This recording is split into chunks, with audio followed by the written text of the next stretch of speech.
¿Qué tal? Buenas tardes. ¿Me confirman si se escucha, por favor?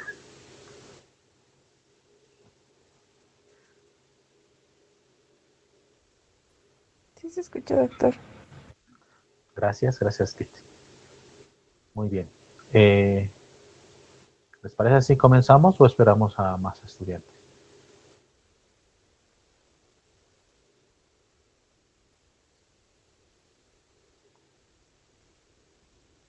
Muy bien. Bueno, empezaremos. Bueno, hoy vamos a hablar sobre un tema.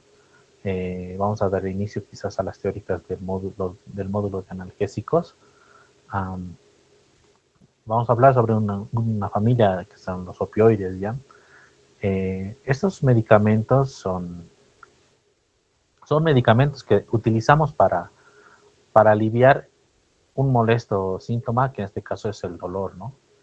El dolor a lo largo de la historia de la humanidad se ha caracterizado por ser algo que impide quizás la vida normal de una persona. Afecta en cuanto a emociones, afecta en cuanto a lo social, afecta en cuanto a lo personal, en cuanto a no puede hacer sus actividades con normalidad, en cuanto a relacionarse. Si una persona está con dolor, se convierte en alguien más irritable.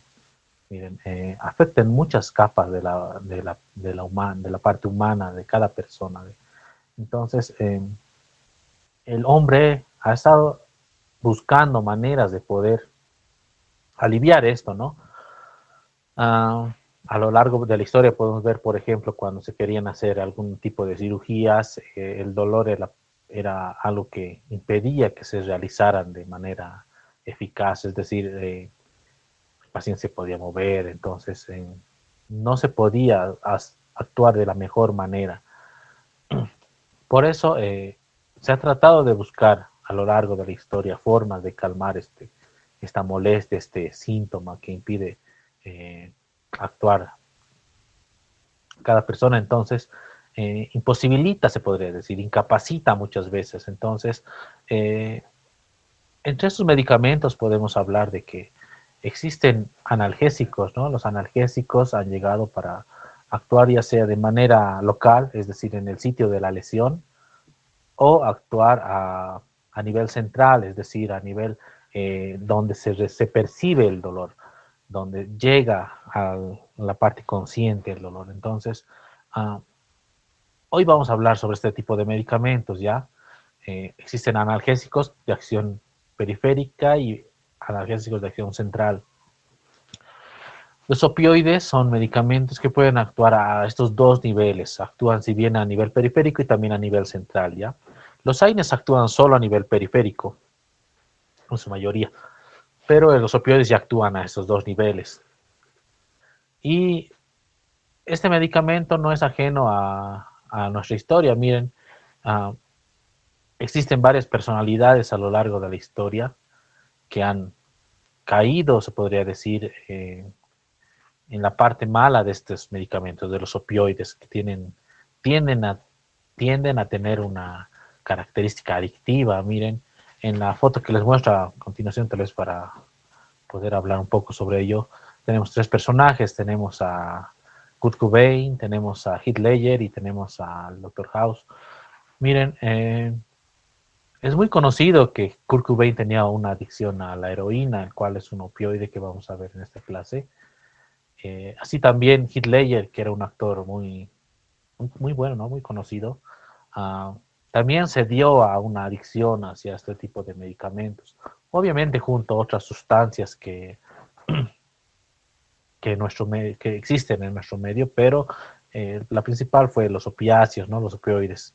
Y también tenemos a un personaje conocido, quizás el Dr. House, que tiene una adicción a un analgésico que es la Vicodina, le conocen, que es una combinación de hidrocodona con paracetamol, que igual es, ¿no? Un opioide con una INE.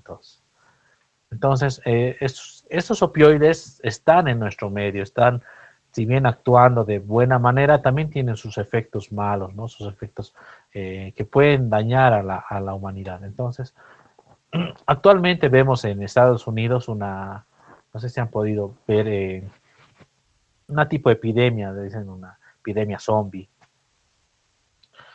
en donde estas personas que son adictas principalmente al fentanilo, que es un opioide también que vamos a revisar hoy, tienen características, miren, son personas que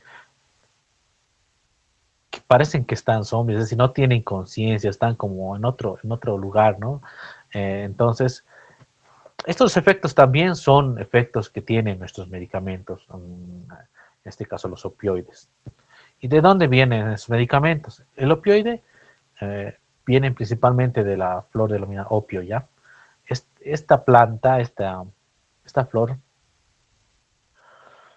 entre su composición se encuentran diferentes estructuras. En este caso hablamos de la morfina, la noscapina, la codeína, la tebaína y la papaverina, los cuales llegan a tener diferentes efectos en nuestro organismo. Miren, la mayoría de nuestros medicamentos que tenemos a disposición provienen o llegan a ser compuestos modificados o bien quizás naturales de las plantas o de otros componentes naturales. Y en este caso hablamos de una flor, de una planta, la cual nos ofrece este componente, la morfina, en un 10 a 15% y otros componentes en ciertas cantidades. Ahora, el opio no es no es una planta o bueno, un componente que sea nuevo. Miren, hace 3000 años antes de Cristo ya se hablaba sobre este compuesto en las tablas sumerias y ya se tiene referencias sobre este medicamento que tiene de nombre científico el Papaver somniferum, ¿no? Y además en el año 1680, Thomas Sideman nos da una buena frase, ¿no? Que nos dice, de entre todos los remedios que Dios Todopoderoso se ha dignado a dar al hombre para mitigar los males, ninguno es tan universal y eficaz como el opio. Y eso es lo que vamos a ver en esta clase, ¿no? Vamos a ver por qué tiene esta característica, ¿ya? Y bueno, a lo largo de la historia de los opioides también podemos ver que en el año 1803 se aísla por primera vez a este componente, a la morfina. Y ya se le da también el nombre, que es, eh, que es Sir Turner, quien le da este nombre eh, relacionado al nombre Morfeo, ¿no? Morfeo era el dios quizás del sueño, entonces se denomina morfina a este componente extraído de esta planta. Y bueno, también se aíslan otros componentes, que es la codeína, tebaína, noscapina y la papaverina. Así también, en el año 1970, en los 70 en todo caso, eh, obviamente se encuentra el componente, entonces se piensa en qué lugar actúa, en dónde está actuando. Tenemos los receptores o lugares donde llega este componente y actúa. Entonces, en el 1973 se encuentra estos lugares, que son receptores opioides. Y 2 años después se identifica que también producimos este tipo de componentes de opioides. Entonces existen opioides endógenos, es decir, que nuestro cuerpo también produce este tipo de moléculas que causan la disminución del dolor a nivel central. Y en el año 1976 se diferencia que existen 3 tipos de receptores, ¿ya? Receptores para este tipo de medicamentos. Entonces, como les mencioné, hablamos de opioides que se forman de manera endógena, es decir, en nuestro organismo. Y se forman a partir de 3 moléculas. En este caso tenemos eh, 3 precursores. Hablamos sobre todo del preproopio melanocortina y también la preproencefalina y la preprodinolfina, que son los opioides endógenos que tienen función en los receptores ubicados en diferentes lugares de nuestro organismo. Estos opioides son los que nosotros producimos, ¿ya? Eh, y tienen las funciones que vamos a ver, principalmente calmar el dolor, y es de acuerdo al receptor en el cual se unen, que vamos a ir hablando un poquito más adelante. Pero quiero que se enfoquen de que tenemos opioides endógenos, nuestro cuerpo los produce, ¿ya? Solo que en menor cantidad, en menor medida, y bueno, son de acuerdo a las necesidades que llegue a necesitar nuestro organismo. Entonces, muy bien. En esta tabla vamos a hablar acerca de los precursores. En este caso tenemos, por ejemplo, la proencefalina, la cual nos va a dar dos tipos de péptidos endógenos, que tenemos la MET y la leucoencefalina, los cuales van a tener función en el receptor delta. En otra bibliografía los podemos usar como DOR, ¿ya? Y bueno, este es el receptor que tiene más afinidad por las encefalinas. Entonces, recuerden, encefalinas, receptor delta. Muy bien. Recordemos otro precursor. Tenemos, por ejemplo, a la preproopiomelanocortina, que es el POM, el cual nos produce, bueno, es precursor de la beta endorfina. Si vemos en su estructura, tenemos un segmento donde se produce la beta endorfina. Miren, está acá.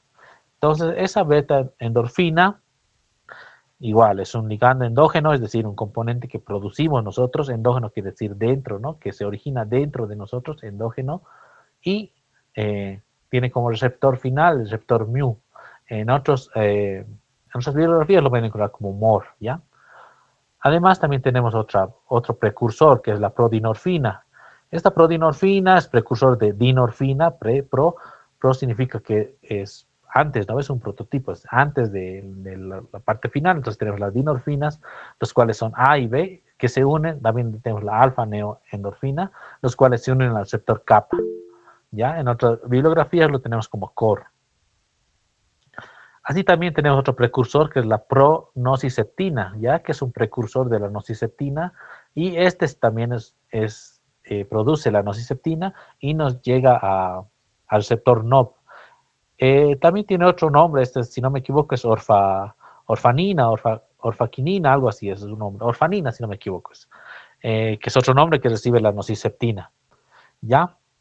Cuando hablamos de endomorfinas 1 y 2, no se tiene todavía en el precursor, identificado el precursor primario, de dónde nacen esas endorfinas, pero sin embargo, se conoce que estas endorfinas también tienen su función sobre el receptor mu. Y es importante este receptor porque va a ser el principal, es el que va a ejercer mayor tipo de las acciones de estos medicamentos, de los opioides. Muy bien, vamos a hablar un poco sobre estos tipos de receptores.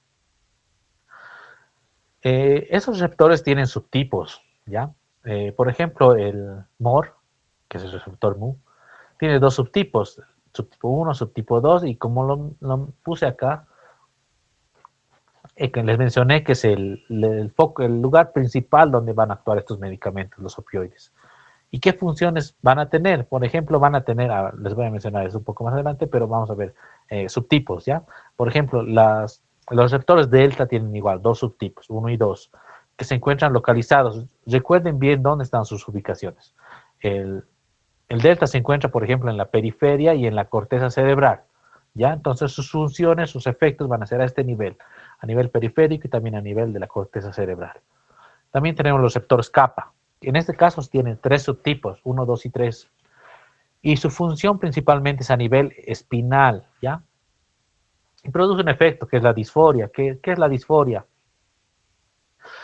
La disforia es una sensación de malestar, de sentirse mal. ¿Cómo les podría explicar? Podría ser una tristeza, podría ser la ansiedad, podría ser cualquier sensación que no corresponda al bienestar, es decir, que no se siente que es correcto. Entonces, en este caso, el activador de este tipo de sensaciones podría ser el receptor kappa, ¿ya? Muy bien, aquí tenemos también el receptor de nociceptina, que, bueno, tiene como función inhibir la adenilciclasa, que vamos a ver más adelante cómo funciona este tipo de receptores de manera más detallada. Vamos a ampliar este tipo de información. Por ejemplo, se conoce que pueden abrir canales de potasio y cierran canales de calcio. Vamos a hablar de esto cuando hablemos de la unión sináptica. Entonces van a poder entender un poco más dónde y cómo actúan este tipo de bombas y cómo ejercen su función. Y bueno, estos receptores tienen unas características. Si recordamos un poco de fisiología, entendemos que hay receptores acoplados a proteína G. En este caso, estos receptores son acoplados a proteína G y se encuentran en la membrana de las neuronas y se encuentran unidos a los canales que les mencioné hace algunos instantes, a los canales de potasio, los canales de calcio, y donde ejercen su función cuando se activan este receptor de proteína G, que es lo que vamos a ver aquí. A ver, cuando se une un agonista, en este caso un opioide, se activa. Este es el receptor NU, ¿no? El MOR. Entonces, si está acoplado a proteína G,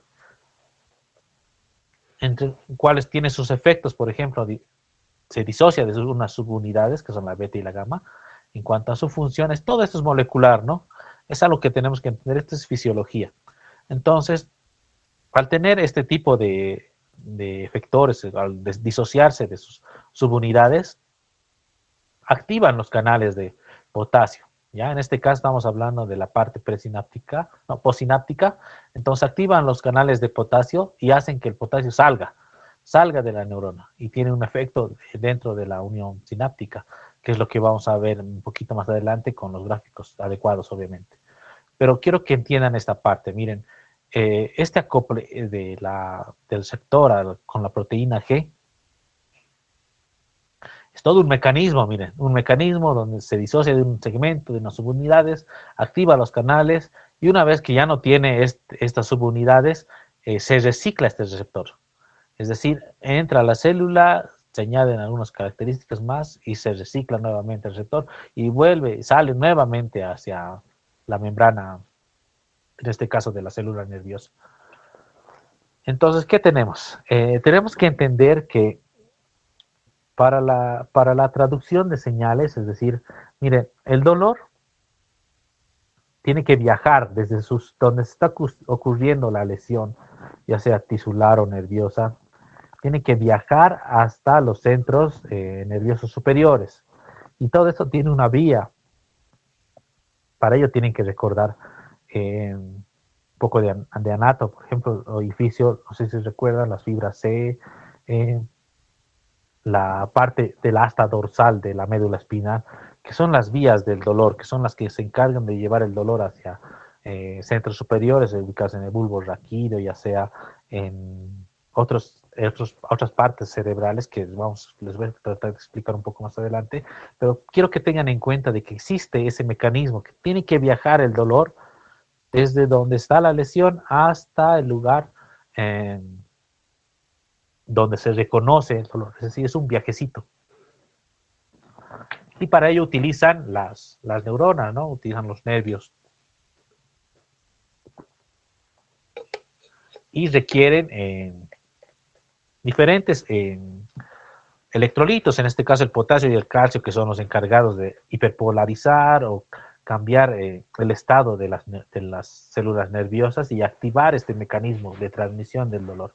Entonces, ¿qué tenemos en esta imagen? En esta diapositiva tenemos otra vez el resumen del receptor MU, que nuevamente se desacopla de su segmento beta y gamma, y también va a ocurrir dentro de este tipo de mecanismos que la parte alfa del receptor MU bloquea a una enzima, es decir, existe la inhibición enzimática, que es la adenilciclasa. Si recordamos un poco de qué hacía la adenilciclasa, estaba encargada, actúa en la formación de ATP, entonces también actúa de esta manera, disminuyendo la energía intracelular, ¿ya?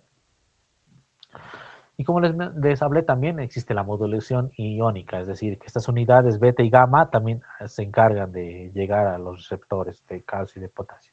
Entonces, a ver, en esta diapositiva va a estar un poco más clara.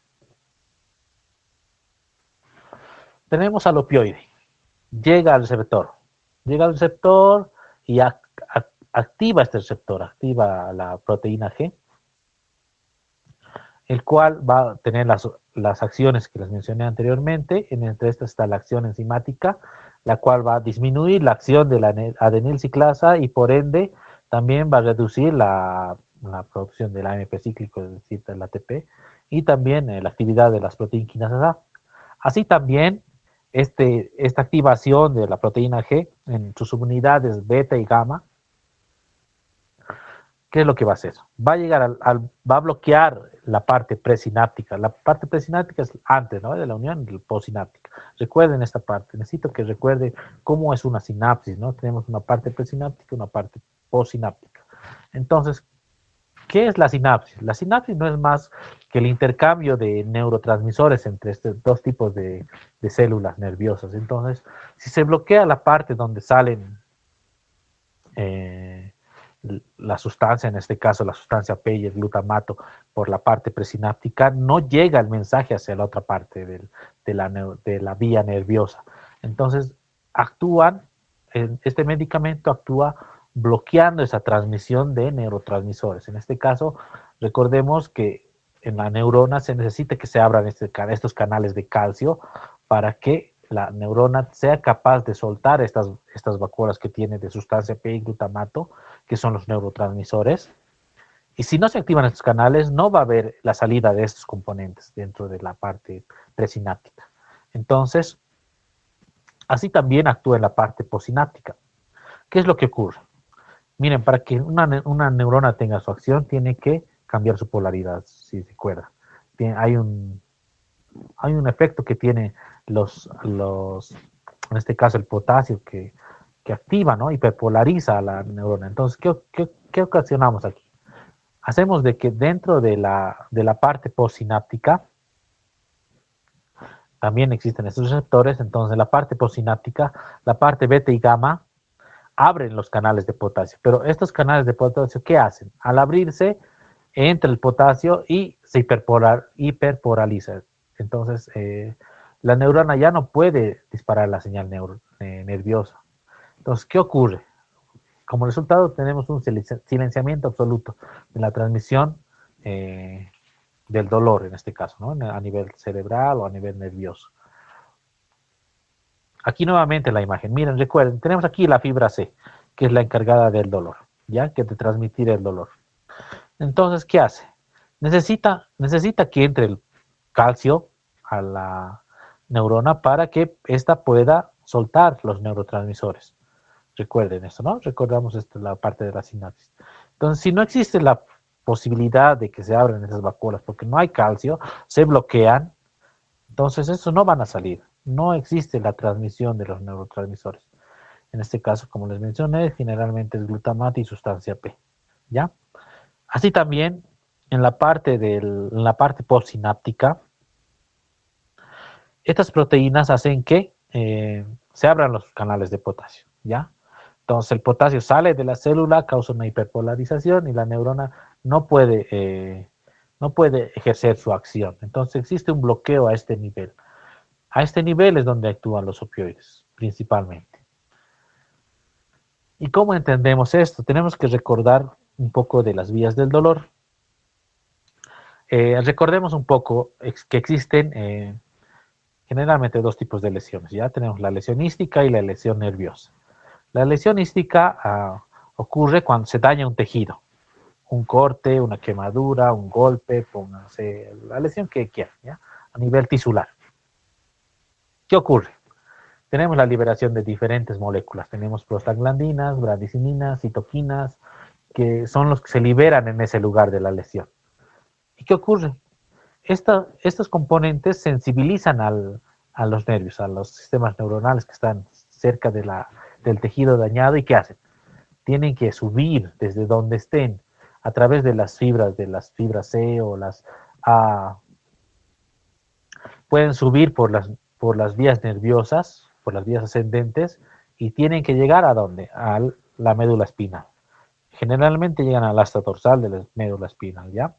Donde puede ocurrir el acto reflejo de levantar el dedo si es que te estás pinchando, te estás quemando, etcétera, etcétera, ¿no?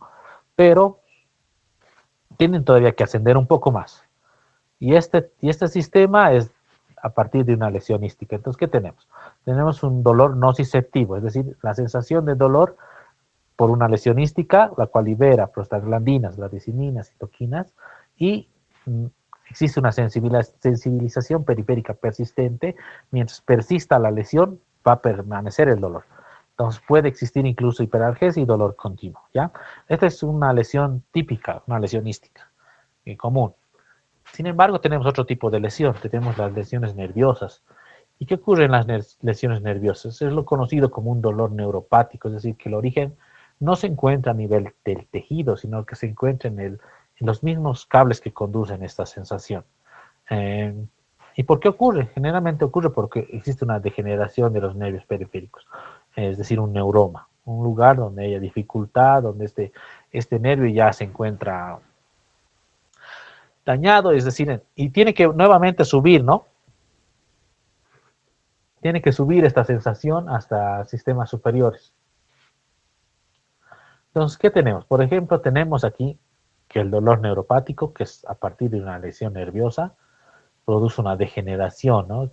Existe una degeneración denominada neuroma, el cual produce una actividad aferente espontánea y, bueno, sensibilización medular también, porque tiene que llegar a la médula espinal, igual que acá, pero el origen obviamente no es el tejido, no es una lesión en corte, un golpe, etcétera. Pero este tiene una característica, miren, eh, ¿alguna vez han escuchado el término de dolor sordo? Que no sabes dónde es el dolor. Generalmente no encuentras un lugar de una lesión, un golpe, nada, pero el paciente refiere dolor. Refiere dolor y puede ser a causa tal vez de una neuropatía, es decir, eh, es muy común este tipo de sensaciones tal vez a nivel de la costilla, neuropatías periféricas, es decir, existen este tipo de casos. Entonces es muy importante conocer dónde está el dolor. Miren, si tenemos una lesión ística, ¿qué sería mejor darle? Que más que un opioide sería mejor darle un AINE, ¿no? Un AINE, ¿qué haría? Inhibiría la prostaglandina, reduciría la sensación de dolor, inflamación en el lugar de la lesión y ya no se transmitiría ya no habría la sensibilización nerviosa, entonces ya no habría la sensación de dolor. ¿Por qué? Porque el AINE puede actuar de manera local y actúa justamente aquí, ¿no? Bloqueando las prostaglandinas. Pero, ¿qué podemos hacer si existe este tipo de lesiones? Una lesión nerviosa, el AINE no te va a servir. Entonces, tenemos que identificar también cómo se produce ese dolor y a causa de qué es el dolor del paciente.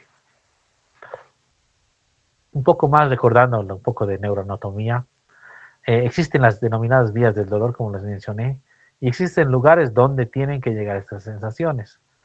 En este caso, y después de pasar la médula espinal, tiene que llegar a la sustancia gris periacueductal, denominada PAG, donde también existen estos receptores, los receptores mu. Y bueno, se bloquea, en este caso ya a nivel central, ya se bloquea la liberación de GABA, ¿no?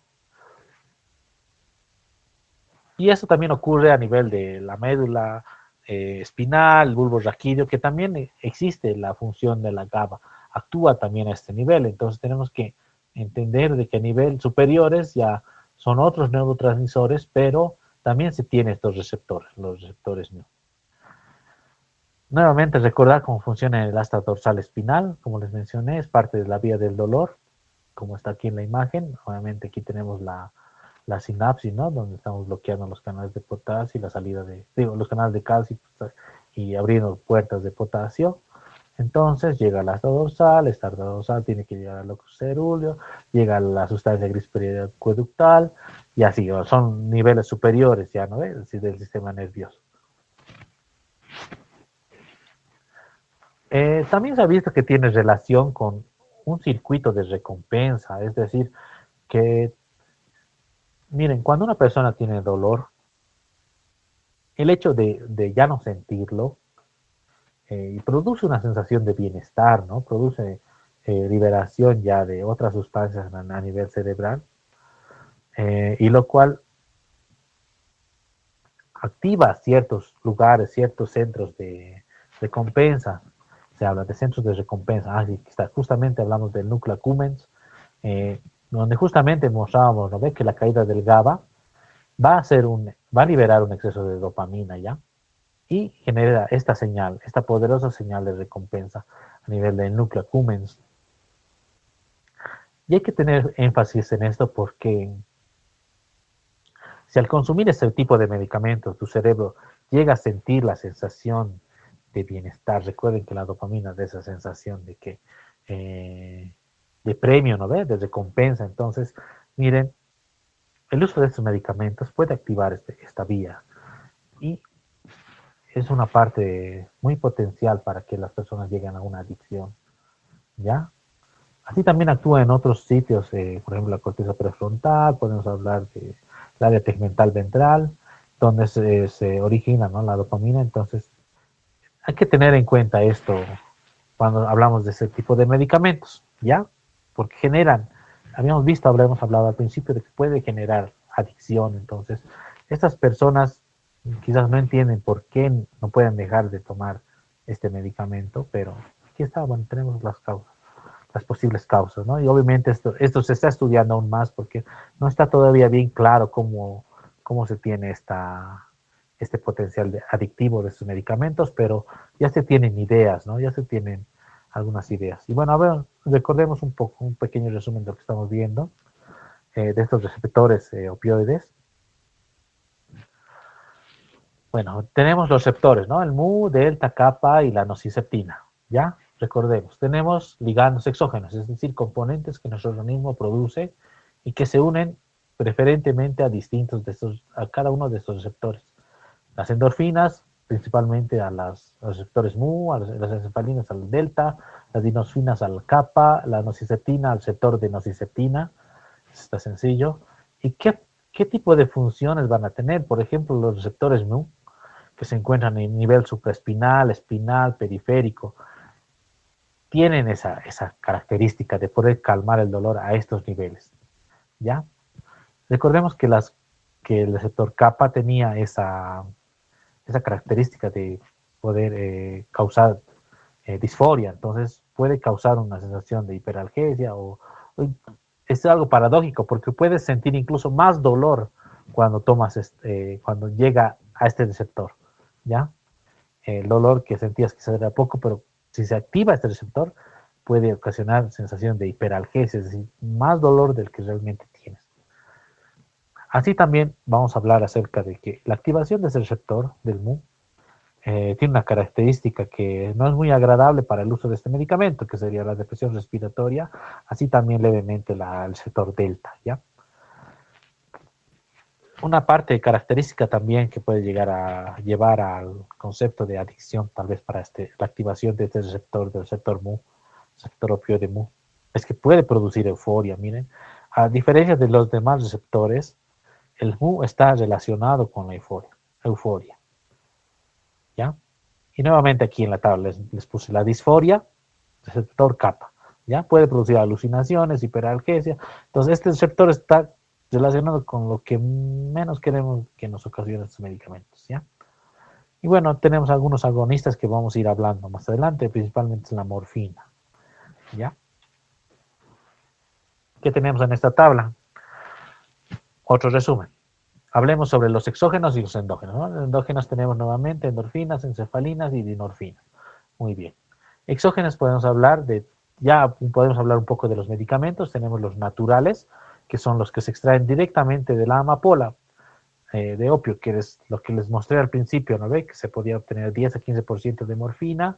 Por ejemplo, aquí tenemos la morfina, tenemos la codeína, etcétera, etcétera. Tenemos los semisintéticos, que son a partir de esta morfina se puede producir la heroína, ya que tiene ya no se usaba antes, obviamente, pero tenía una fuerte característica de ser adictiva. Es por eso que no se usa la heroína.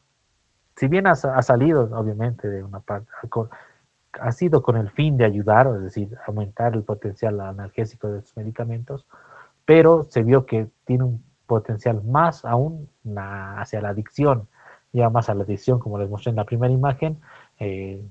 Incluso cantantes como Kurt Cobain han tenido esta adicción hacia la heroína. Y también existen los opioides que son sintéticos, ya que se crean a partir de síntesis, es decir, que se crean en el laboratorio, se puede decir.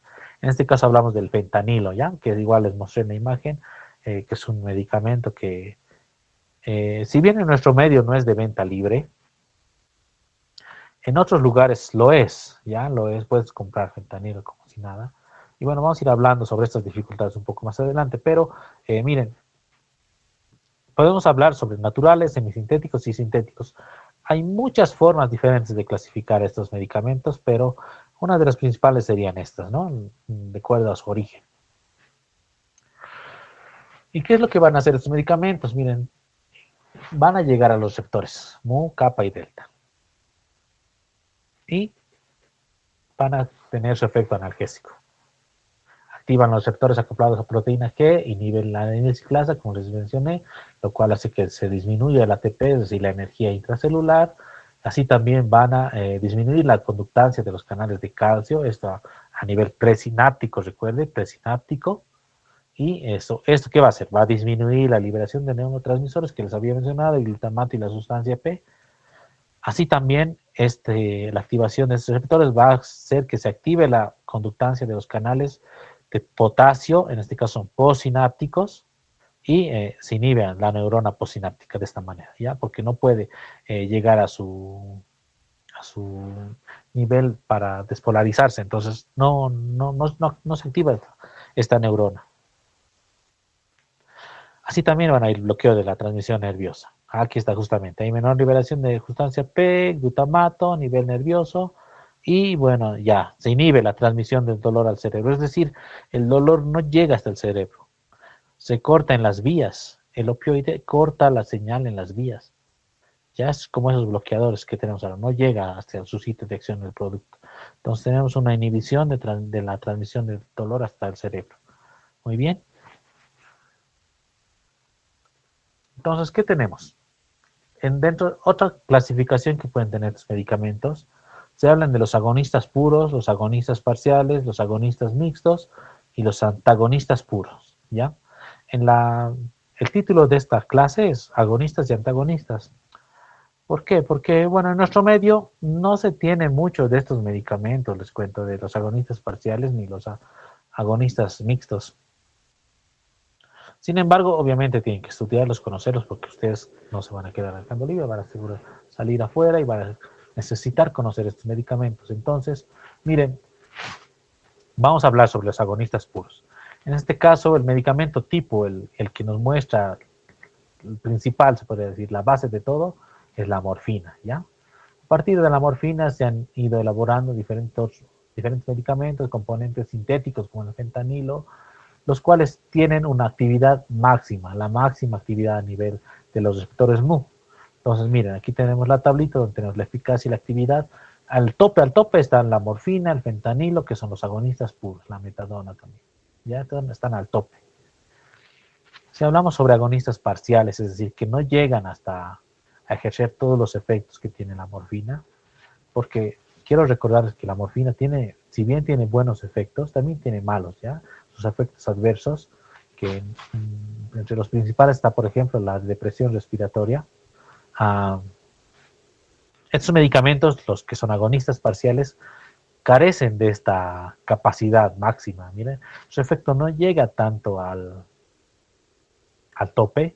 Entonces, estos medicamentos generalmente no ocasionan esos efectos adversos como la depresión respiratoria.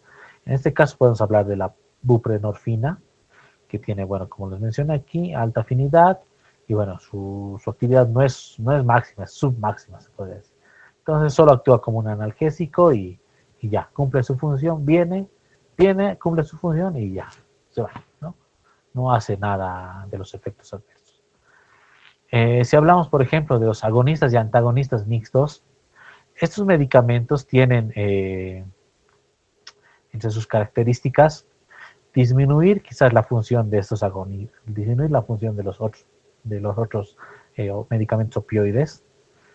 ¿Y de qué manera lo hacen? Bueno, llegan al sitio de acción, ¿no? Entonces impiden que los otros lleguen al lugar donde tienen que actuar y ejerzan su función buena o mala, pero también pueden ayudar a que se calme el dolor. Entonces se puede decir que tienen un dualismo, son agonistas y antagonistas mixtos. En este caso podemos hablar de la pentazocina, la narorfina, que, como les mencioné, al unirse a receptores kappa, a los K1, K2, K3, pueden ocasionar la sensación de disforia, ¿ya?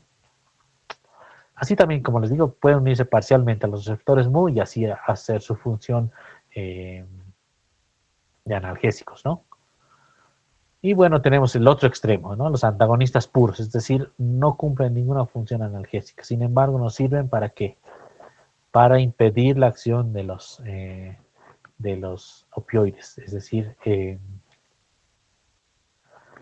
se observa bastante sobredosis de estos medicamentos justamente por las características que tienen, como les mencioné, a nivel nervioso en cuanto al sistema de recompensa, alivio del dolor, todo eso. Entonces, tiene alta capacidad de adicción. Entonces, necesitamos un antídoto, necesitamos algo que pueda competir y pueda actuar en estos receptores e impida que su función de esos medicamentos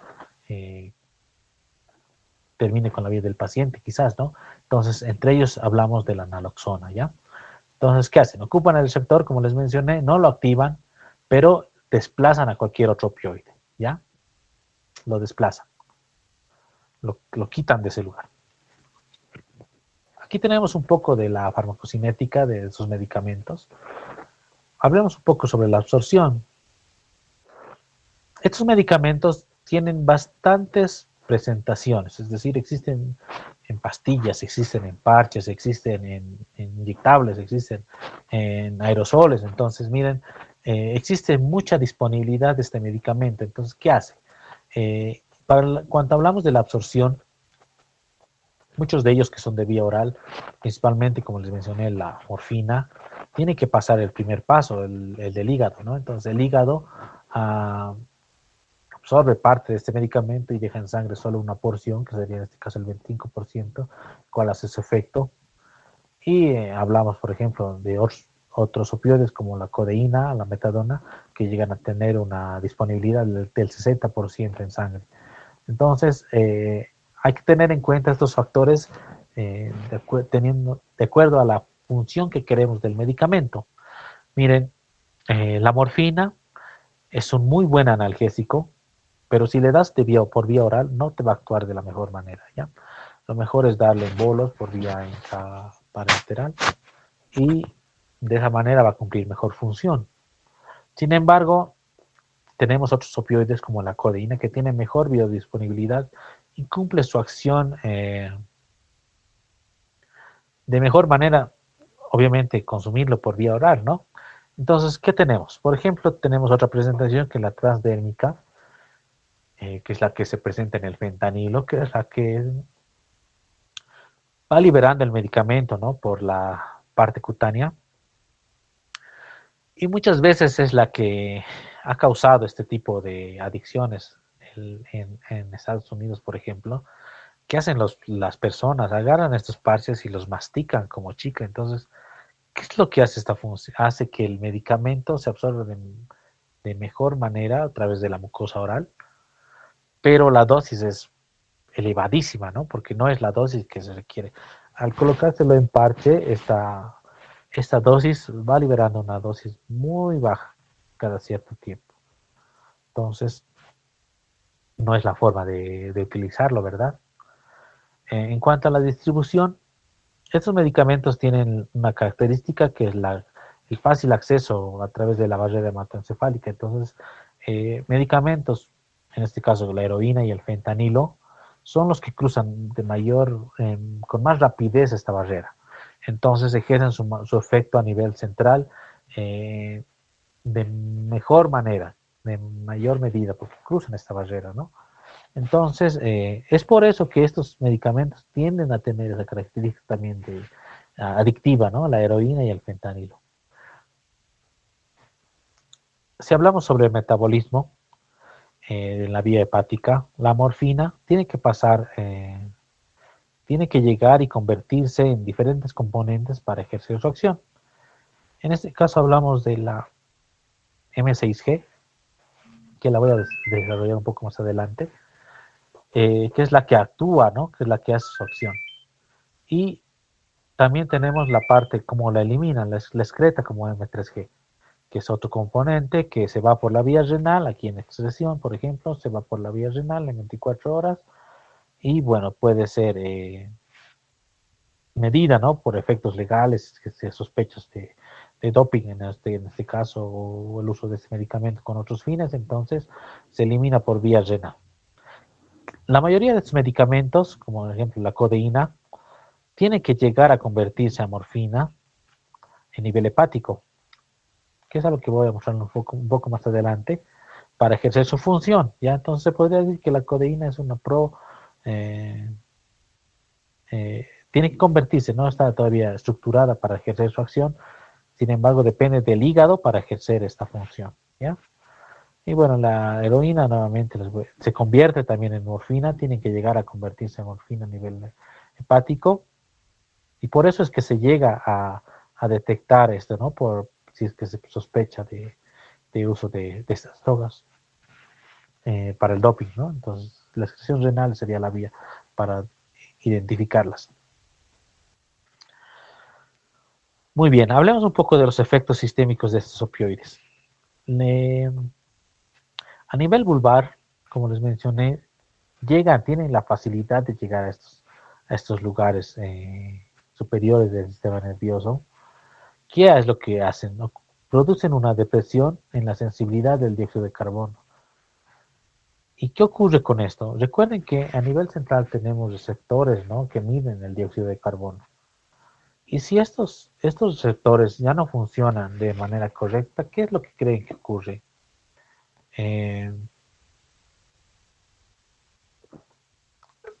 Recordemos que a este nivel se encuentra el centro respiratorio, ¿no? Entonces, ¿qué es lo que va a hacer? Si se detecta que existe menor cantidad de dióxido de carbono, ¿qué es lo que va a hacer el centro de respiración en el nivel central? Va a disminuir la respiración, va a disminuir la frecuencia, el ritmo, quizás va a disminuir la amplitud de las respiraciones. Entonces, al perder la sensibilidad de este centro, se predispone al efecto adverso que sería la depresión respiratoria causada por estos medicamentos, ¿ya? Es por eso que a nivel vulvar se debe tener precaución. Si son medicamentos que cruzan la barrera hematoencefálica, van a llegar a este lugar y van a causar uno de estos efectos adversos, ¿no? Además, también se puede producir un efecto antitusígeno. Es por eso que la codeína tiene ese efecto, ¿no? El efecto antitusígeno, y también el dextrometorfano, ¿ya? Principalmente la codeína, los cuales van a actuar en este centro de la tos, muy independientemente de la analgesia, van a actuar a este nivel. Si hablamos a nivel cardiovascular, se produce la liberación de la histamina. Si recordamos un poco de qué es la histamina es una molécula que es proinflamatoria principalmente y también puede producir vasodilatación, ¿ya? ¿Y qué ocurre? Recordemos que los vasos son los que mantienen la presión arterial, es decir, la presión con la que fluye la sangre dentro de este sistema circulatorio. Si esta presión disminuye a causa de una vasodilatación, es decir, los vasos se ensanchan, ¿qué es lo que ocasionamos? Que la presión que está dentro de esta célula, dentro de estos vasos, disminuya. Entonces producimos una hipotensión, ¿ya? Una hipotensión, y además la histamina produce también la denominada prurito, ¿no? En las alergias, por ejemplo, es la que llega a producir el escozor. Entonces, no dejando de lado lo de la parte cardíaca, es muy importante. En este caso, uno de los efectos adversos que puede llegar a tener los opioides sería la hipotensión, ¿ya? Disminuir la tensión arterial. Y bueno, esto ya tiene otros daños a nivel orgánico, en otros órganos, ¿no? En otros sistemas renales, etcétera. Bajemos un poco al sistema gastrointestinal. Los opioides van a retrasar el vaciamiento gástrico. Contraen el esfínter de Oddi, entonces no se puede dar cuando se tiene un cólico biliar, ¿ya? Y puede producir un efecto, como disminuyen el vaciamiento gástrico, disminuyen la motilidad también del intestino, producen un estreñimiento, ¿ya? Es un efecto que tienen adverso también los opioides, producen estreñimiento. A nivel genitourinario y ocular, ¿qué tenemos? Retención urinaria. ¿Por qué? Porque disminuyen también la movilidad de estos, del músculo liso, y también aumenta la tensión que tienen los esfínteres. Y a nivel ocular, ¿qué ocurre? Ocurre la denominada miosis puntiforme. Es decir, actúan en un centro nervioso, en el de Edinger, no me acuerdo, ahorita los vamos a mostrar, no me acuerdo, es un epónimo, pero actúa a nivel nervioso, el encargado de la constricción de la pupila. Entonces, ¿qué ocurre a este nivel? Produce una miosis y produce que las pupilas tengan esta contracción puntiforme, se denomina. Les voy a mostrar un poco más adelante. Vamos a hablar sobre eso. Entonces, ¿qué tenemos? Entre estos efectos adversos podríamos tener náuseas, vómitos. ¿Por qué? Como también llegan a sistemas nerviosos superiores, al sistema nervioso central, existe la denominada área postrema, si se recuerdan. Entonces, si se activa esta área postrema, ¿qué tenemos? Tenemos la sensación de náuseas, la sensación de vómitos.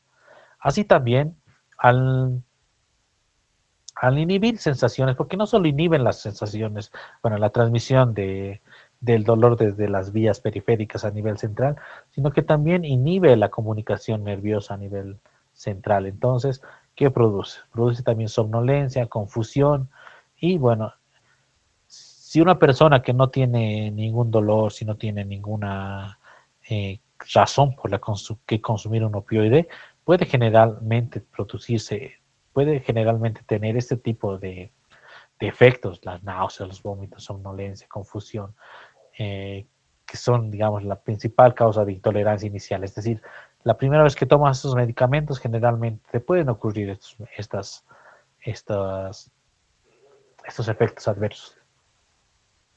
Así también existen algunos que pueden ser esporádicos o pueden quizás no haber. Por ejemplo, la sequedad de boca, las mioclonías, alucinaciones. Tenemos el prurito urticaria, que es por la liberación de histamina, que son efectos adversos agudos, es decir, al momento de que tomes estos medicamentos. Y ya si tienes tiempo ya tomando estos medicamentos, generalmente entre los efectos crónicos tenemos al estreñimiento, ya lo cual te pide ya que tengas que utilizar unos laxantes que impidan que tengas ese estreñimiento, ¿no? Y el efecto adverso más temido es la depresión respiratoria, ¿ya? Y entre otros la dependencia física a este medicamento. Y también se vio que combinado con otros medicamentos, bueno, en este caso otros componentes como el alcohol, las benzodiazepinas y anestésicos puede hacer que esta depresión respiratoria sea aún más pronunciada, sea letal, se podría decir, ¿no? Bueno, aquí tenemos otro mapa donde tenemos este resumen de cómo actúa, cómo estas acciones llegan a diferentes órganos. Por ejemplo, aquí vemos la parte de la miosis. Por ejemplo, miren, los opioides llegan al receptor muy kappa y delta, llegan al tronco encefálico, al tallo cerebral, se estimula la vía parasimpática del nervio oculomotor, es decir, el nervio craneal número 3, y existe la contracción del esfínter de la pupila, es decir, la miosis con constricción de la pupila, una miosis puntiforme, ¿ya? Así también, ya que ha llegado a ejercer su acción a nivel de tronco encefálico y tallo cerebral, existe la supresión de las neuronas del sistema activador reticular y por ende disminuye la entrada de la excitación a la corteza y disminuye el nivel de conciencia. Disminuye la alerta, al despertar, tenemos disminución de la conciencia. Y así, miren, en esta tabla que les voy a pasar estas diapositivas van a poder repasar cómo se producen los efectos de los opioides, ¿ya? Avancemos. Muy bien. Ahora sí, entrando a lo que es la morfina, que es la base de todos estos medicamentos, en cuanto a su estructura molecular, en cuanto hablamos de sus componentes, tenemos que es pentacíclica, rígida y tiene una forma de T, en los cuales vamos a poder encontrar 3 puntos de anclaje.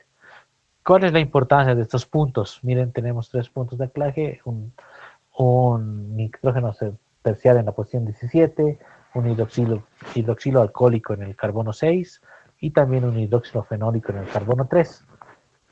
Y bueno, estas cosas son importantes. ¿Por qué? Porque son las que van a definir a los demás componentes de esta familia.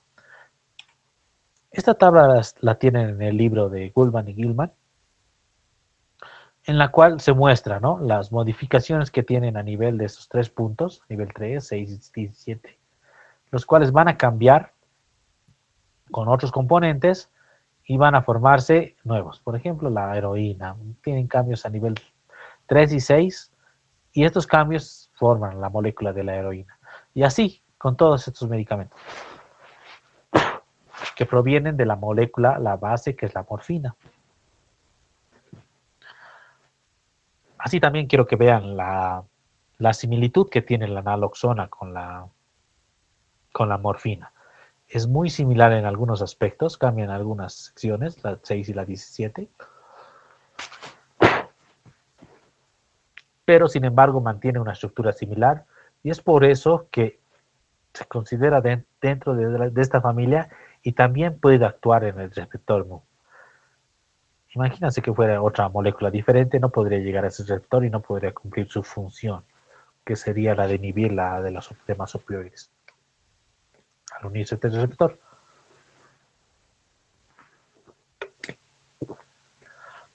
También al costado derecho podemos ver la imagen de otras estructuras que son de diferente forma, son ya sintéticas, pero cumplen también la función de un opioide. En este caso tenemos que destacar el fentanilo, la metadona, la loperamida, el remifentanilo y el tramadol. Estos 5 medicamentos que tenemos aquí son los que se encuentran en nuestro medio. La loperamida tiene una función local, ¿ya? Local, y es algo que vamos a ver utilizar en cuanto al estreñimiento, quizás. Pero vamos a utilizar en problemas de diarrea, de hipermotilidad intestinal, porque recordemos que su función era disminuir la motilidad intestinal. Entonces, por ejemplo, la loperamida actúa a este nivel, al nivel intestinal, local nada más, no llega a nivel superior central, a nivel nervioso central. Entonces es como les mencioné al principio, pueden ser analgésicos o ejercer su función a nivel periférica y también central. ¿Ya? Bueno, vamos a ir desarrollando estos demás medicamentos un poco más adelante. Sin embargo, nuevamente les voy a recordar cómo es que la morfina tiene su metabolismo a nivel del hígado, tiene que pasar en el primer paso. ¿Y qué ocurre? A nivel hepático produce una glucuronidación, ¿no? Y se convierte en morfina 6-glucurónido, que sería el M6G que les mencioné hace rato, que es la molécula activa, ya es 2 veces más potente y bueno, como menciona aquí, se acumula en nivel renal, se acumula en insuficiencia renal. ¿Por qué? Porque su excreción es renal, ¿no? Si no se puede eliminar por la parte renal, se va a acumular en tu organismo. Entonces, para ser eliminado, tiene que convertirse en esta molécula, la morfina 3-glucurónido, la M3G, la cual ya es una molécula inactiva y ya no tiene su efecto de excitador como esta de acá, la molécula. Entonces, recuerden esto, ¿no? La morfina tiene que convertirse en M6G y para eliminarse se convierte en M3G. Y así, la heroína tiene que convertirse en morfina y la morfina a esto y a esto, ¿no? La codeína se tiene que convertir en morfina y la morfina nuevamente a esto y a esto para ejercer su acción. Por eso que la morfina estudiarla es importante. ¿Y qué utilidad clínica tiene la morfina? Muy bien. Entre sus principales está calmar el dolor intenso. En nuestros medios no es de usar todo el tiempo, ¿ya? En nuestros medios es difícil incluso conseguirla, pero quizás si han visto alguna serie, algo en estadounidense, pues de Pitt, por ejemplo, utilizan la morfina como dulces. Les duele ya, pónganle 10 de morfina. No calma el dolor, ya, denle una nueva dosis. Entonces, su uso es para calmar el dolor agudo, puede ser quirúrgico, puede ser un infarto, y generalmente se utiliza para calmar el dolor oncológico, ¿ya? Se ha visto que en nuestros días, en este tiempo, existe un aumento de los casos de cáncer y estos pacientes tienen problemas de dolor muy crónicos, en mucho tiempo tienen que vivir con este dolor y la morfina suele ser la más indicada para disminuir estos dolores que son muy fuertes generalmente. ¿Ya? Se ha visto otros usos clínicos, puede ser la disnea, porque también reduce la ansiedad, como les mencioné, llega hasta el centro respiratorio, disminuye la frecuencia respiratoria, entonces reduce esta sensación de ansiedad. ¿ya? Nuevamente aquí tenemos algunas limitaciones de este medicamento que tiene una eficacia parcial cuando se habla de un dolor neuropático crónico, es decir, si es un neuroma crónico no te va a ayudar muy bien la morfina y otros que te pueden ayudar de mejor manera, pero tiene una eficacia parcial, podría decir. Así también muchas veces requiere otros analgésicos para ejercer su función analgésica cuando se trata de cuadros complejos. Ya lo que debemos recordar, este medicamento tiene sus efectos adversos dependientes de la dosis. Es decir, mientras más de este medicamento des, sus efectos adversos van a ser más prominentes, ¿no? Ya sea la depresión respiratoria, el estreñimiento, etcétera, etcétera. Y bueno, vamos a hablar un poco sobre estos componentes, los profármacos, que son, les mencioné, la codeína y la heroína. La codeína se metabolizan igual a nivel hepático, sino más específicos en la subunidad del citocromo 2D6 y se convierte en una morfina activa, ¿ya? Que es la que va a ejercer su función. Obviamente la morfina se tiene que convertir en M6G, etcétera, etcétera, ¿no? Para cumplir su función, pero tiene que moldearse desde codeína hasta morfina. Y existe un polimorfismo, nos menciona la literatura, donde hay un 10% de la población que no metaboliza, no puede convertir esta codeína en morfina y sufren toxicidad. ¿Por qué? Porque la codeína también puede traspasar barrera hematoencefálica, puede traspasar tal vez la parte de la lactancia materna, es decir, si bien la mamá quizás no puede metabolizar, le pasa al bebé la codeína a través de la lactancia y el bebé sí puede cambiarla. ¿Y qué va a hacer la morfina? Va a llegar al organismo del bebé y va a causar quizás depresión respiratoria, todos los efectos adversos que hemos mencionado anteriormente. Entonces tenemos que tener cuidado, ver si la madre si está dando de lactar o bueno, preferiblemente evitar dar este tipo de medicamentos durante el embarazo. Así también la heroína ha sido un opioide que se ha formado con la intención de mejorar las capacidades de la morfina, ¿no? Las capacidades analgésicas. Sin embargo, se ha visto que su característica adictiva ha sido más predominante y de igual manera tiene que llegar a convertirse en morfina, ¿ya? Tiene alta solubilidad, liposolubilidad, cruza la barrera hematoencefálica y puede llegar a los nervios superiores, donde causa los efectos adversos. Así, bueno, estos son los profármacos. Existen otros derivados semisintéticos que, bueno, en nuestro medio no los he visto, pero es bueno conocerlos, ¿no? Obviamente, como les mencioné, aquí los más conocidos tenemos la oxicodona y la hidrocodona, que es a la cual es adicto nuestro Dr. House, combinado con paracetamol, que deriva, ¿no?, de la molécula de oxicodona. Entonces, recordando un poco, teníamos los agonistas puros, los agonistas parciales mixtos y los antagonistas, ¿de acuerdo, no? Los agonistas puros teníamos la morfina, el fentanilo, etcétera, etcétera. Mixtos, los que actúan a nivel del receptor kappa y del receptor mu, tenemos la buprenorfina y la pentazocina, que en nuestro medio no se encuentran, pero necesitamos estudiarlos. Así también la presencia de los antagonistas, hablamos por ejemplo de la naloxona. Vamos a hablar un poco sobre los agonistas sintéticos, en este caso nos vamos a referir al fentanilo y también sus derivados. Estos medicamentos, como les mencioné, al ser sintéticos se pueden elaborar en un laboratorio.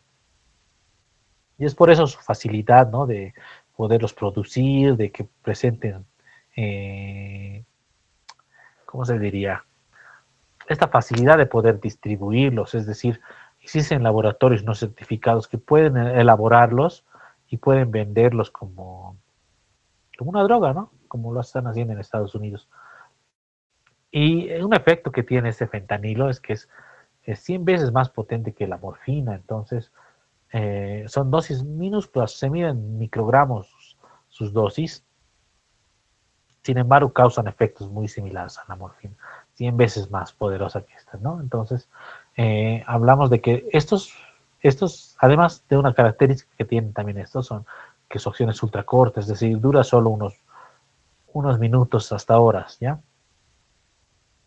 Entonces, ¿qué es lo que hace esto? Miren, al ser un medicamento que tenga una acción fuerte, dure poco tiempo, tiene todo lo necesario para ser una sustancia de consumo, de abuso, diré, una sustancia de abuso. Es decir, miren, van a estar una dosis mejor, una dosis más fuerte y son características que van a formar a la droga, ¿no?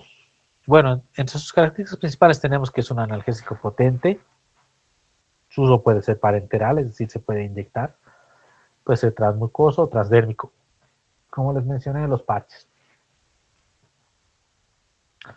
Tenemos, por ejemplo, algunos de acción intermedia, como la meperidina, y también los de acción prolongada, como la metadona, ¿ya? La metadona generalmente se utiliza cuando se quiere dejar la adicción a otros derivados opioides, porque puede permanecer en sangre mucho tiempo y ejerce su acción por más tiempo. Sin embargo, tiene un riesgo ya que tiene al mantenerse más tiempo a nivel sanguíneo, entonces tiene mayor posibilidad de que sufra una acumulación tóxica, una sobredosis, porque no puedes medir si sigues o no en tu sangre este medicamento, otra dosis.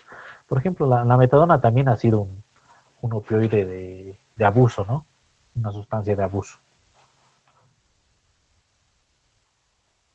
Existen otros opioides, como por ejemplo el tramadol o el tapentadol, cuales tienen una característica de que son agonistas atípicos, es decir, actúan sobre el receptor Mu, son agonistas débiles, pero también actúan en otro nivel, actúan en la inhibición de la recaptación de serotonina y norepinefrina. ¿Y qué tiene de importancia esto? Eh, Estos medicamentos no pueden utilizarse con IMAOs, es decir, con otro tipo de medicamentos del sistema nervioso, porque pueden llegar a producir convulsiones. Ya es necesario que tengan en cuenta esto, el tramadol, si bien es un analgésico utilizado en nuestro medio, sí existe el tramadol, no puede utilizarse con otro tipo de medicamentos. En este caso, los que inhiben la recaptación de serotonina. Entonces aquí, como les mencioné, no puede generar convulsiones y bueno, es dependiente de las interacciones serotoninérgicas. El tapentadol no existe en nuestro medio, o no lo he visto, pero eh, tienen que conocerle de igual manera, ¿no? Tiene similar función que el tramadol, igual tiene esa dualidad de acción mixta y dual.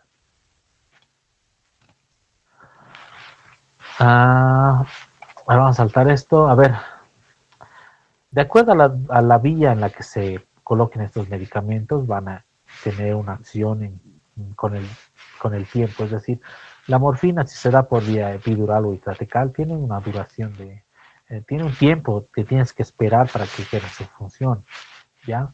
Por ejemplo, la morfina tiene 30 minutos. Tú colocas de la inyección, pero va a tardar 30 minutos en que haga su efecto.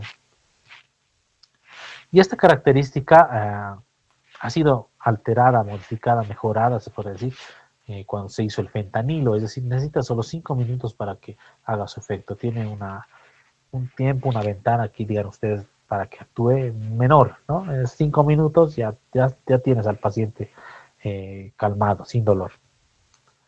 Así de igual manera, si es intratecal, la morfina tarda 15 minutos, el fentanilo solo 5 minutos. Y si hablamos en cuanto a duración de las horas, el fentanilo, como les mencioné, solo tiene su efecto durante algunas horas. Miren, puede ser de 3 a 6 horas, o en este caso puede ser de 1 hora más o menos, de 2 a 3 horas nada más. De 2 a 3 horas. En cambio, la morfina, si bien tarda en realizar su efecto, 30 minutos, pero su efecto es prolongado, miren. Puede ser incluso 24 horas, de 6 a 24 horas, ya sea intratecal o epidural, ¿ya? Entonces, ¿qué tenemos? Nuevamente, tenemos de base a la morfina. Si hablamos de su potencia analgésica, hacia este extremo tenemos la parte que tiene mejor función analgésica. Como les mencioné, el fentanilo tiene su función analgésica 100 veces más que la morfina. La buprenorfina tiene 30 veces más, la hidromorfa tiene 10. Si hablamos de la metadona, se habla de 0.8, la codeína de 0.1 y el propoxifeno de 0.05%. Digo, claro, 0.05 veces menos que la morfina. Y de acuerdo, cada uno tiene sus características, diferentes semividas y también diferentes orígenes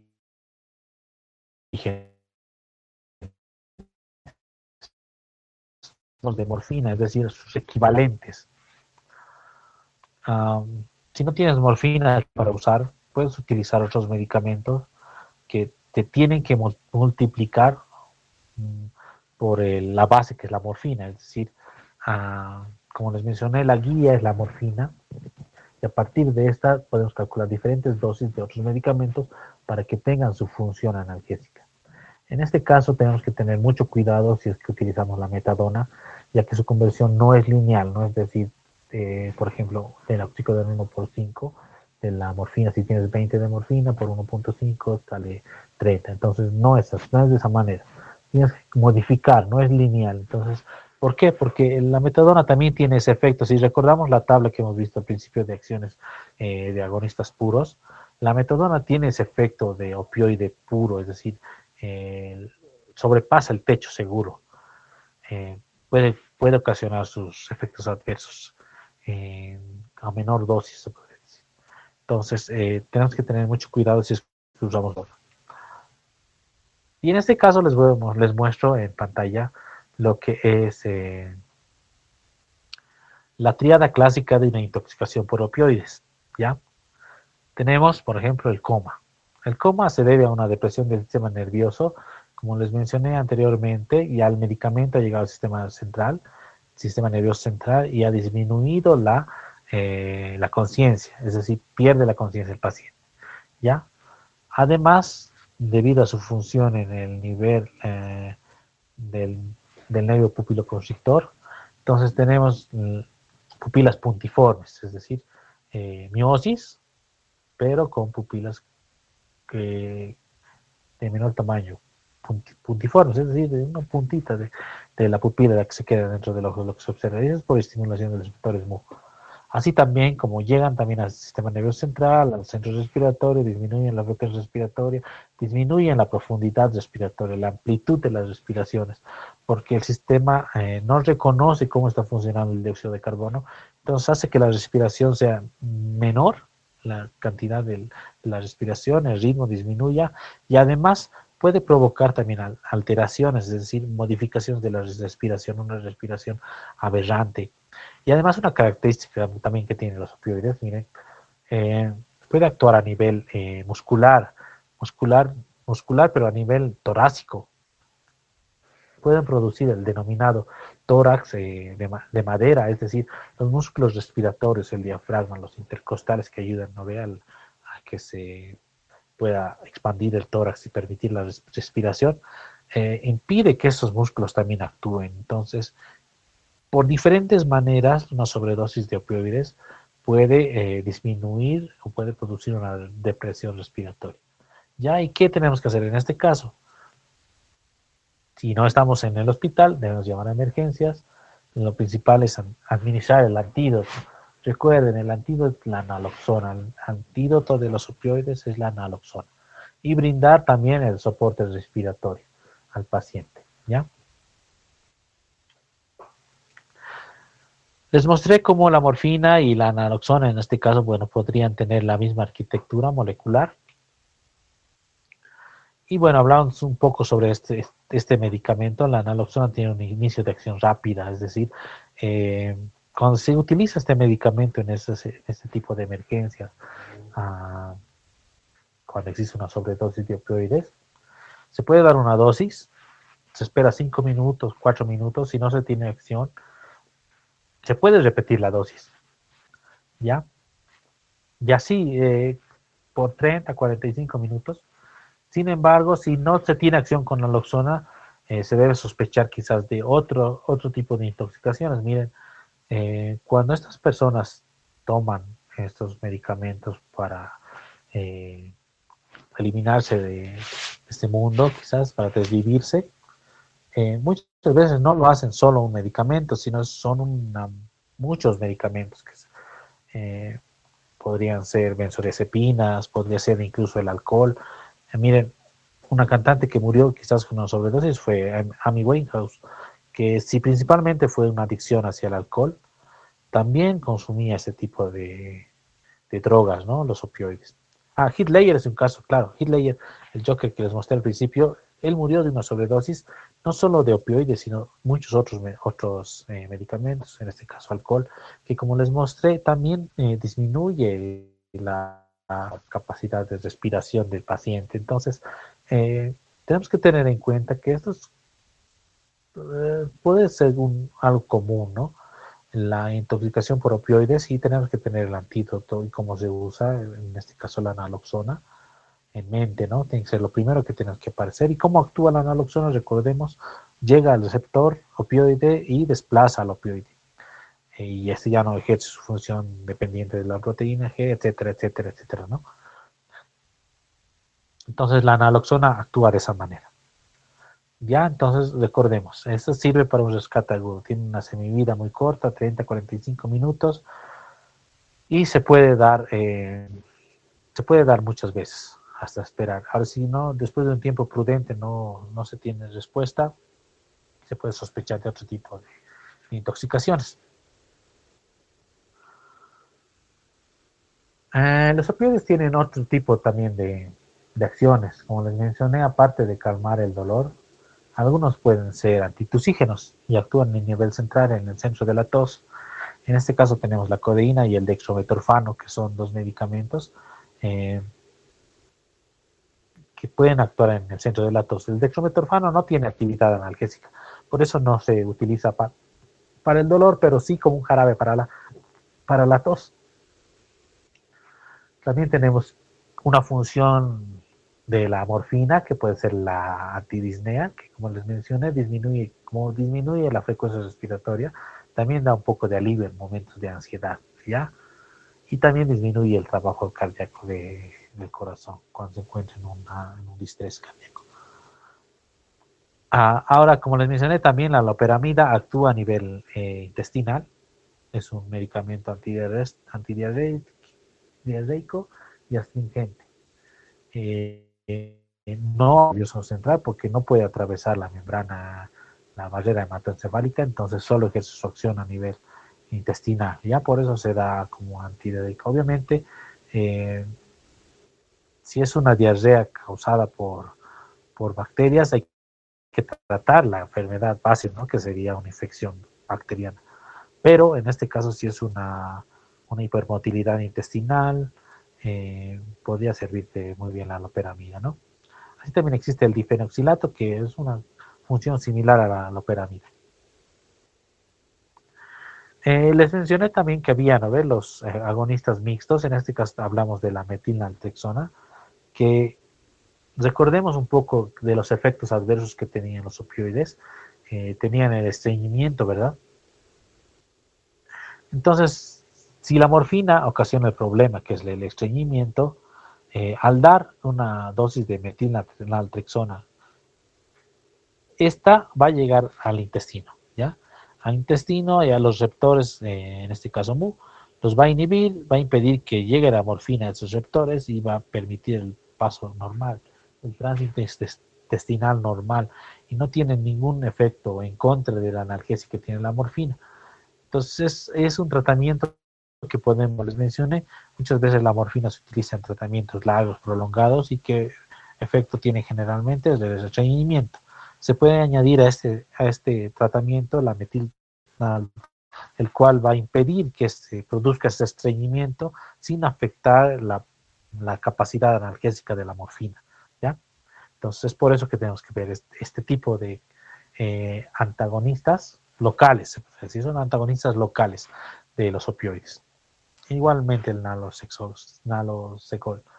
Entonces actúan de esa manera. No inhiben la capacidad analgésica de la morfina, pero sí disminuyen el efecto del estreñimiento. Bueno, ya culminando, vamos a hablar sobre las funciones que tengan estos medicamentos. Si estamos en un proceso de emergencia, en un procedimiento quirúrgico, lo ideal sería un fentanilo, ¿no? El fentanilo te va a ayudar a calmar el dolor y tener al paciente quizás presto para la cirugía, sin molestias, porque tiene un tiempo seguro, se podría decir, si es en un hospital de efecto analgésico. Y además sus derivados, por ejemplo, si hablamos del remifentanilo, se utiliza en la anestesia y es muy bueno para inducir al paciente, es decir, lo duerme en muy poco tiempo y cuando acaba su efecto es inmediatamente la reacción del paciente. Es un muy buen medicamento en cuanto a la inducción para la anestesia, pero tenemos que tener, ¿no?, bien claro cuál es su función. No puedes dar muchas veces ese medicamento porque tiene, como les mencioné, una característica de poder generar adicción. Entonces, si le vas a dar una vez, que sea solo para inducirlo en la anestesia, ¿no? Así también, si tenemos otra indicación, puede ser el dolor agudo intenso o la disnea. En este caso podemos hablar de la morfina, que tiene ese efecto depresor respiratorio, y si es bien utilizado es un buen medicamento, ¿no?, en cuanto a esta función. Si hablamos del dolor neuropático, lo ideal sería utilizar el tapentadol, que tiene un mecanismo dual, actúa si bien sobre los receptores mu y también actúa sobre los receptores nociceptivos, que son los principales encargados de la transmisión del dolor a nivel neuronal, nervioso. Si hablamos de un dolor crónico, lo ideal sería colocar una propenorfina. Nuestro medio no existe, sin embargo es bueno conocerlo, que existe la presentación de parches, el cual va a ir introduciendo, ¿no?, el medicamento a vía sanguínea a través de la piel de manera medida y así calmar el dolor del paciente que tenga un dolor crónico, así que tenga que calmar el dolor por mucho tiempo, años, quizás hasta el último día de su vida. Entonces el dolor crónico se puede tratar de esa manera. Y además, como les mencioné en la tablita, tiene un techo, no llega a la acción que tiene la morfina, pero también se mantiene seguro, no causa la depresión respiratoria que puede ocasionar los otros agonistas como el fentanilo, la morfina, etcétera, ¿no? Y si tenemos un problema toxicológico, hablemos de la naloxona, que pues, es el antídoto principal de estos medicamentos. Una parte importante a tener en cuenta en los opioides es los términos de tolerancia, adicción y abstinencia. Recordemos que la tolerancia se refiere a que el cuerpo se llega a acostumbrar a la dosis que consumes de este medicamento, en este caso del opioide, y llega a necesitar una mayor dosis para ejercer el efecto o calmar el dolor. En este caso tenemos el ejemplo de la oxicodona, en el cual si bien una pastilla te calma el dolor, luego de un tiempo vas a necesitar dos y luego vas a necesitar tres. Entonces, como les mencioné, el cuerpo se adapta, el cerebro responde menos a la dosis del medicamento.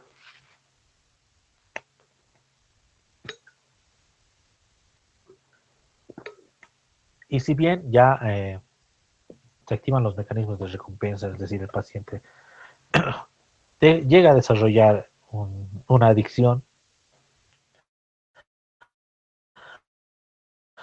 Recordemos que la adicción no solo se ve al paciente con la intención de consumir más del medicamento, sino que llega a afectar a otras esferas, ¿no?, del paciente, llega a afectar su familia, llega a afectar su desenvolvimiento social, quizás es despedido del trabajo. Entonces, todo esto es un círculo vicioso muchas veces, ya que el paciente, bueno, en este caso la persona que llega a ser adicta, llega a encontrar el alivio a todos esos problemas nuevamente en el que lo ocasiona, es decir, en la droga, en el medicamento al cual es dependiente. Entonces, esta adicción es generalmente un círculo eh, que tiene muchas veces consecuencias negativas, ¿no?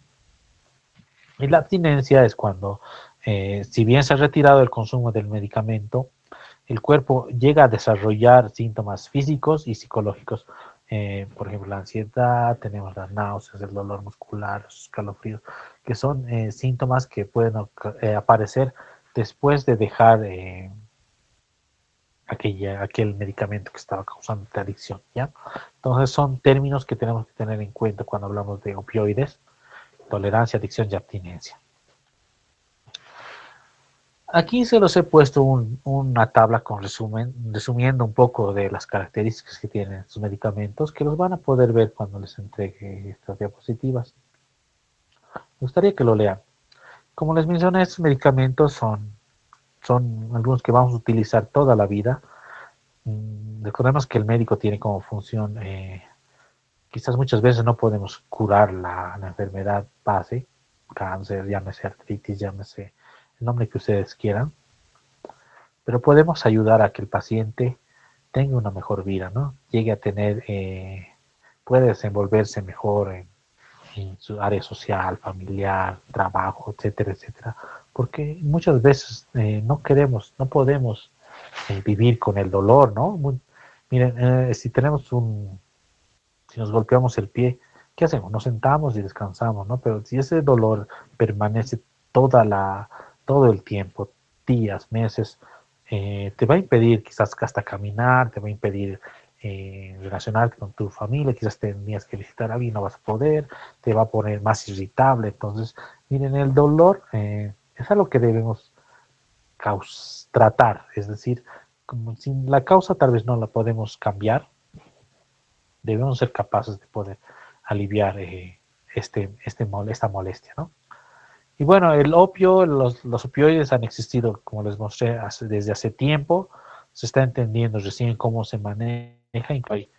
Hay canciones que hablan sobre los opioides, ¿no? Tenemos, por ejemplo, Morphine de Michael Jackson. Entonces ya son, ya es, de, ya es algo que está introducido en nuestro medio. Entonces, bueno, quiero terminar esta clase. Nos hemos pasado bastante tiempo, pero espero que se haya podido entender la importancia de estos medicamentos, de su tratamiento, de su manejo y de cómo actúan.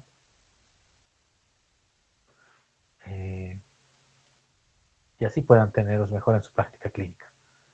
Bueno, sin más, me despido. Gracias por su tiempo y bueno, que sea información útil para ustedes. Gracias por escuchar.